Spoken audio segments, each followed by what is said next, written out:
Hi friends, welcome to my YouTube channel పుచ్కి పుచ్చుకు. ఇవాళ మన recipe boiled egg fry. Subscribe చేసుకోండి ప్లీజ్. ఇప్పుడు మనం ఎలా చేయాలో చూద్దాం. ఫస్ట్ ఒక పాన్ పెట్టుకొని దానిలో మనం 4 table spoons of oil add చేస్తాం. ఆయిల్ హీట్ అవ్వాలి. ఆయిల్ హీట్ అయ్యాక దానిలో మనం ఒక రెడ్ చిల్లీ వేసుకుంటాం, ఎండుమిరపకాయ. అందులోనే 4 టేబుల్ స్పూన్స్ ఆఫ్ చెన్నదాలు వేసుకుంటాం. నేనైతే 4 టేబుల్ స్పూన్ వేస్తున్నాను, మీకు కావాలంటే కొంచెం వేసుకోండి. అందులోనే 1 టీ స్పూన్ ఆవాలు, అలాగే 1 టీ స్పూన్ ఆఫ్ మినపప్పు, అండ్ అందులోనే 1 టేబుల్ స్పూన్ ఆఫ్ జీలకర్ర వేసి బాగా ఫ్రై అవనివ్వాలి. రెడ్డిష్ వచ్చేంత వరకు ఫ్రై చేస్తూ ఉండాలి. ఇది ఫ్రై అయ్యేలోపు ఒక పక్కన మీరు ఒక 4 ఎగ్స్ని బాయిల్ చేసుకోవాలి. పక్కన ఎగ్స్ బాయిల్ చేసుకుంటూనే ఇటు పక్కన ఈ కర్రీ చేసుకుందాం మనం. ఇప్పుడు ఇవి వేగిపోయాయి. ఇందులో మనం ఇంగు వేద్దాం. కొంచెం ఇంగు వేద్దాం. అండ్ నెక్స్ట్ నేను ఇక్కడ డ్రైడ్ కరివేపాకు వేస్తున్నాను.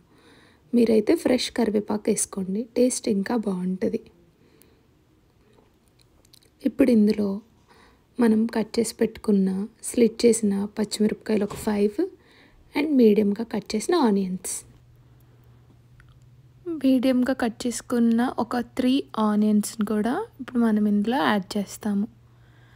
ఇప్పుడు ఈ ఆనియన్స్, గ్రీన్ చిల్లీస్ ఇవన్నీ లైట్ బ్రౌన్ వచ్చే వరకు ఫ్రై చేసుకోవాలి. మధ్య మధ్యలో చూసుకుంటూ తిప్పుతూ ఉండాలి. ఆనియన్స్ ఫ్రై అయ్యేలోపు మనం పక్కన బాయిల్ చేసుకుంటున్న ఎగ్స్ ఉడికిపోయి ఉంటాయి. వాటిని స్టవ్ ఆఫ్ చేసి వాటిని పీల్ చేసుకుందాం. ఇప్పుడు ఈ ఆనియన్స్లో 1 టీ స్పూన్ ఆఫ్ సాల్ట్, ఉప్పు మీకు సరిపోయినంత వేసుకోండి.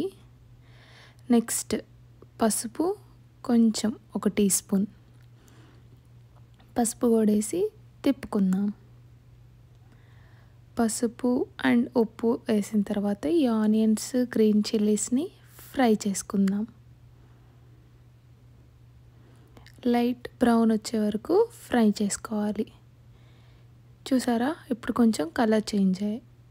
ఈలోపు మనం బాయిల్ అయిన ఎగ్స్కి పైన వాటి పీల్ తీసేసి ఫస్ట్ వీటిలోని ఎల్లోని సపరేట్ చేసుకుందాం. ఎందుకంటే అవి వేసేస్తే మొత్తం స్మాష్ అయిపోతాయి. సో ఆ ఎల్లోస్ని సపరేట్ చేసుకొని ఎగ్ వైట్స్ని క్యూబ్స్గా కట్ చేసుకోవాలి. ఆ కట్ చేసుకున్న ఎగ్ వైట్ని ఈ ఆనియన్స్లో వేసుకోవాలి. ఆనియన్స్ బాగా ఫ్రై అయిన దాంట్లో ఇప్పుడు ఈ ఎగ్స్ కూడా వేసి ఫ్రై చేసుకుందాం. ఒక 3-4 మినిట్స్ ఉన్న తర్వాత ఎక్కువసేపు ఫ్రై అవ్వక్కర్లేదు, ఎందుకంటే అవి ఆల్రెడీ బాయిల్ అయిపోయాయి కాబట్టి. ఇప్పుడు మనం ఇందులో కారం యాడ్ చేద్దాం. నేనైతే ఇందులో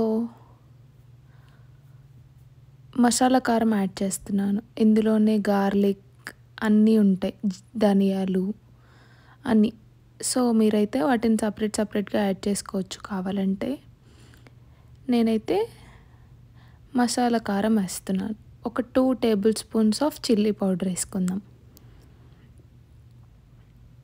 ఈలోపు కొరియాండర్ని చాప్ చేసుకుందాం. కొరియాండర్ చాప్ చేసుకున్న తర్వాత కారం వేసుకుందాం. ఇందాక నేను మీకు చెప్పాను కదా, అదే ఈ మసాలా కారం.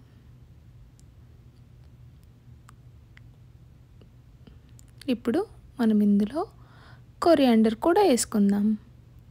కొత్తిమీర వేసుకుంటే మన బాయిల్డ్ ఎగ్ ఫ్రై రెడీ. అంతే, చాలా క్విక్గా చేసుకోవచ్చు. మీ దగ్గర ఏం వెజిటేబుల్స్ లేనప్పుడు, క్విక్గా రెసిపీ చేసుకోవాలనుకున్నప్పుడు మీరు ఈ కర్రీని చేసుకోవచ్చు. అంతే, simple. Thank you for watching. Please subscribe. Bye.